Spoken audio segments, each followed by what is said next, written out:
Ito nga pala, may order ako sa Lazada. Yung anak ko nga, nagpa-order na nito dahil nga mag-graduation na sila. So, ayan. Flex ko lang siya. So, ayun nga. Titingnan natin kung ano-ano ang mga laman nito sa loob. Ayan nga, ang ganda naman. So, parang ang ganda ng packaging din, di ba? So, ayun. Bubuksan natin siya. Ikaw, kamot pa ako, nakamot ng ulo ko. So, ayun nga. Bubuksan na ni Madam. O, di ba? Kamot pa rin. Suyuran mo na yan, be. Suyuran mo na yan. O, diba? So, ito, mag-umpisa tayo sa uno. Natin ito ang blush on yata yung unang nakuha. So, ayun. Tingnan natin. Ang ganda naman niya. Pero, hindi ko talaga kasi nga, syempre. Makita mo yung lagi nag-makeup. Yung mga gamit ko lang kasi ito. Sa tuga picture ng anak ko. Tapos, yun na nga. Sa graduation niya, ayan. Okay naman yung niya, yung phone niya. So, ayun, ito. Para sa pilik mata yata to. Diba? Parang tanga lang. Tapos, next tayo. Ito. Parang blush on din yata yung nakuha ko. Tingnan natin. O, diba? Parang blush on din yata. O, blush on nga. Sinubok ko. So, okay naman siya. Pero, hindi ko talaga, na FDA approved kasi nga. Binili lang naman ng anak ko yan. Dahil nga, para sa tuga picture niya nga. Kasi kailangan daw nilang makeup eh. Ako hindi naman ako mahilig sa makeup. Ayan, sunscreen yata yan. Ang anak ko lang naman ang alam talaga. Ko, since before talaga, di talaga ako mahilig sa makeup. Pero ito, parang okay yan, pang kiss-kiss ng kilay. So, ayun. Next tayo. Marami yan eh. Parang ano yata yung nakuha. Hindi ko alam kung paano mga gamitin nga itong ibang to. Kasi, yung makeup ngayon, di katulad noon, pag naglagay ka na ng foundation, okay na. Ngayon, marami na kung ano-ano nang pinalalagay sa mukha. Pag glitters pa. Alam mo na, batang 90s tayo, ganon. So, ito pa nga, ano pa ba ito nakita ko? Pinaka-foundation noon, ito parang concealer yata, yan. Diba? Di ko na sila kilatis talaga. Hindi katulad noon na foundation ka lang, kunting etches lang. Pwede nga, lipstick nga lang eh. O, diba, sa amin noon, pinaka-blush namin, lipstick lang. Ayan, mascara niya. Pero, okay naman din yung mascara niya. Sa una, nag-melt. Pero, katagalan tumigas din siya.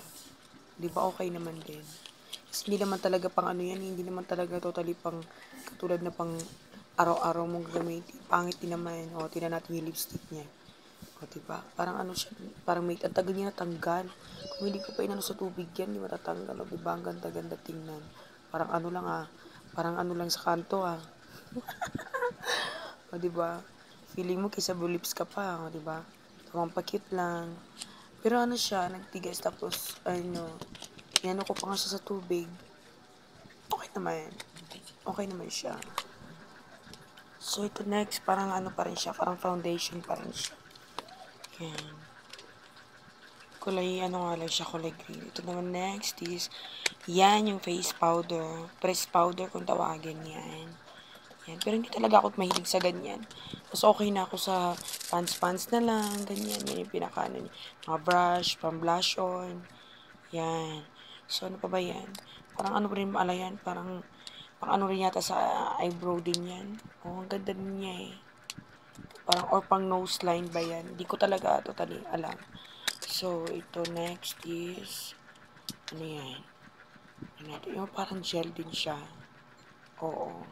Okay naman din siya. Hindi ko lang alam kung paano rin siya gamitin. Marami siyang makeup na isang set sa 200 o sa 300 plus lang ata ng order ng anak ko. Ang dami niya, isang set talaga. Affordable. Pwede rin, o, diba? Ang ganda. Parang ano din yata, concealer yata din yan.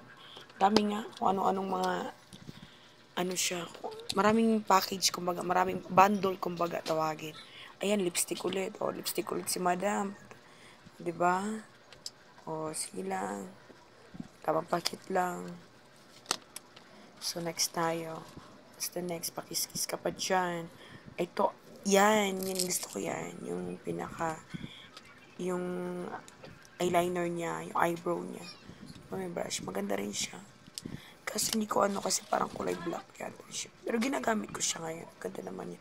Uy, pasensya na kayo mga Mia. First time ko kasi mag-voice over. Medyo nahilang ako. Hindi pa talaga totally marunong. Pero on and on, matututo din ako. Ayan, hirap na hirap ako magtanggal niyan. Ako, natanggal na ngayong kuko ko dyan, kakano. Ang hirap niyang tanggalin. O, diba? Tingnan mo naman. Ang hirap niya talaga, natagalan ako dyan sa pagtanggal. Pero okay naman. Oh.